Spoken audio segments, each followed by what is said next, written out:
Madam, ആദ്യത്തേത് എനിക്ക് twin pregnancy ആയിരുന്നു. അടുത്തത് ഇനി ട്വിൻ പ്രഗ്നൻസി ആകുമോ? ഇതിന്റെ കാരണങ്ങൾ എന്തെല്ലാമാണ്? അത് വരാതിരിക്കാൻ എന്തെങ്കിലും ചെയ്യണമോ? ഞാൻ doctor Lissamma Joseph, senior consultant gynaecologist and laparoscopic surgeon, Ernakulam medical centre. Twins തന്നെ രണ്ട് തരമുണ്ട്. ഒന്ന്, ഒരണ്ടം തന്നെ സ്പ്ലിറ്റ് ചെയ്യുന്ന മോണോസൈഗോട്ടിക്, മോണോകോറിയോണിക് എന്ന് പറയുന്നത്. പിന്നെ രണ്ടണ്ടങ്ങളുള്ള ഡൈകോറിയോണിക്, ഡൈ അമിനോട്ടിക്.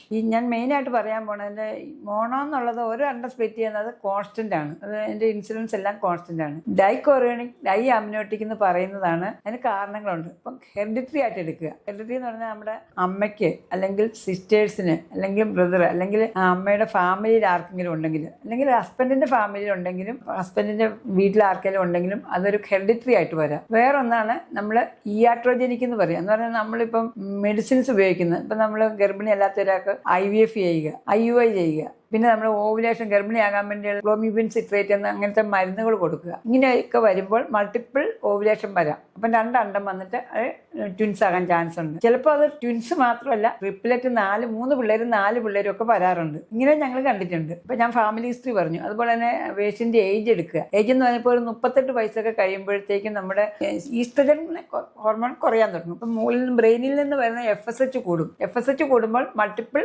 ഓവുലേഷൻ വരാം. അപ്പം ട്വിൻസിന് ഒരു ചാൻസ് കൂടുതലുണ്ട്. അതുപോലെ തന്നെയാണ് നമ്മൾ ഗർഭിണിയാകാതിരിക്കാനുള്ള മരുന്ന് കഴിക്കും. എന്ന് പറഞ്ഞാൽ ഓറൽ കോൺട്രസെപ്റ്റീവ്സ്, ഹോർമോൺ കഴിച്ച് ഒരു 6 മാസത്തേക്ക് പ്രഗ്നൻസി വേണ്ടാന്ന് വെക്കും. അത് സഡൻ ആയിട്ട് നിർത്തി കഴിയുമ്പോൾ ആ ഹോർമോണിന്റെ എഫക്റ്റ് കൊണ്ട് FSH റിലീസ് ചെയ്തിട്ട് മൾട്ടിപ്പിൾ പ്രഗ്നൻസിക്ക് വളരെ ചാൻസ് കൂടുതലാണ്.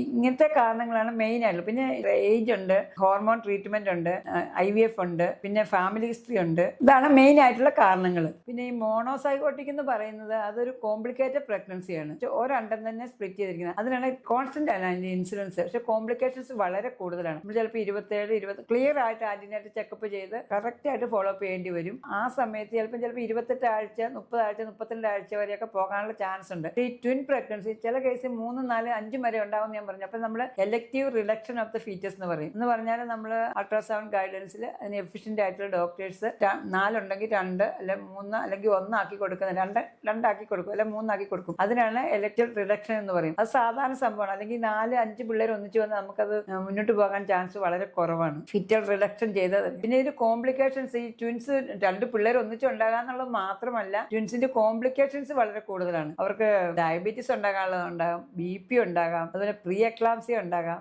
എക്ലാംസിയ ആണ്, ശരീരത്തിന് മുഴുവൻ നീര് വരാം. എല്ലാ സിംറ്റംസും ഡബിൾ ആയിട്ട് വരാം. അപ്പം ഡബിൾ ആയിട്ട് വരുമ്പോൾ നമ്മൾ എന്താ ചെയ്യുന്നത്, കൂടുതലായിട്ട് സ്കാനിങ്ങും വിസിറ്റിങ്ങും ഇൻവെസ്റ്റിഗേഷനും എല്ലാം കൂടുതലായിട്ട് ചെയ്യേണ്ടി വരാം. അതുപോലെ അവിടെ ന്യൂട്രീഷൻ തന്നെ, ഡയറ്റ് തന്നെ സെപ്പറേറ്റ് ആയിട്ടാണ് നമ്മൾ പറയുന്നത്. അപ്പൊ അങ്ങനെ കറക്റ്റ് ആയിട്ട്. പിന്നെ ഇതിന്റെ ഡെലിവറി എന്ന് പറഞ്ഞാൽ നോർമൽ ഡെലിവറി ആകാമെന്ന് ചോദിച്ചാൽ ആകാം. പക്ഷെ രണ്ടും തലയായിട്ട് കിടന്നാൽ മാത്രമേ നമ്മൾ നോർമൽ ഡെലിവറിക്ക് വെക്കുള്ളൂ. ചിലപ്പോൾ ഒരു കൊച്ചു വിലങ്ങനെ വരാം, ഒരു കൊച്ച് റീച്ച് ആയിട്ട് കാലായിട്ട് വരാം. അങ്ങനെയൊക്കെ വന്നു കഴിഞ്ഞാൽ പിന്നെ RH നെഗറ്റീവ് കൊച്ചുങ്ങളാണെങ്കിൽ വരാം. ഇങ്ങനത്തെ കോംപ്ലിക്കേഷൻസ് വരാം എന്നുള്ളത് കൊണ്ട് നമ്മളെ കണ്ടീഷൻ അനുസരിച്ചാണ് അവർക്ക് അഡ്വൈസ് കൊടുക്കുന്നത്. ചില കേസുകളിൽ ഈ ട്വിൻസ് തമ്മിൽ അങ്ങോട്ടും ഇങ്ങോട്ടും, അത് പ്രത്യേകിച്ച് മോണോകോറിയോണിക് ട്വിൻസ്, ഒരണ്ടം സ്പ്ലിറ്റ് ചെയ്തിട്ട് അവർ ഷെയർ ചെയ്യും. ഇപ്പോൾ ഒരു കുഞ്ഞ് വലുതായിട്ട് വരും, ഒരു കുഞ്ഞ് ചെറുതായിട്ട് വരും.